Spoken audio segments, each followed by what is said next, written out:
மனிதனை குழப்பமாக்குவது, விசுவாசம் இல்லாமல் போக வைப்பது, அனலும் குளிரும் இல்லாமல் இருக்கிற ஒரு ஸ்டேட்டஸில் அவனை இன்ஃப்ளூயன்ஸ் பண்ணுவது என்னென்னா, அவன் மைண்டில் இருக்கிற அந்த சந்தேகங்கள். ஒருவேளை இது நடக்காதோ, ஒருவேளை மரணம் சம்பவித்திருமோ, ஒருவேளை சுகம் நடக்காதோ, ஒருவேளை ஆண்டவர் நம்மோடு இல்லையோ என்ற இந்த சந்தேகங்கள் தான் கர்த்தரோடு நடப்பதையே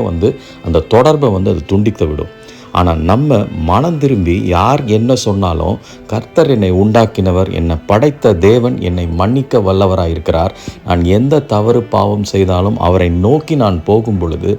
நான் மனம் திரும்புதலை பெற்றுக்கொள்வேன், அவர் என்னை மன்னித்து அரவணைத்து என்னை கரம் பிடித்து நடத்துவார் என்ற இந்த சத்தியத்தில் எந்த சந்தேகமும் நமக்கு வரக்கூடாது. பட் பல நேரங்களில் இந்த சந்தேகம் வருவதற்கு காரணம் என் ஜனங்கள் வேத அறிவில்லாமல் சங்காரமாகிறார்கள் என்பது போல இன்றைக்கும் வேதத்தை வாசிக்காமல் தியானிக்காமல் அந்த வார்த்தை கீழ்ப்படியாமல் இருக்கிறதுனால தான் நம்மை சந்தேகங்கள் சூழ்ந்து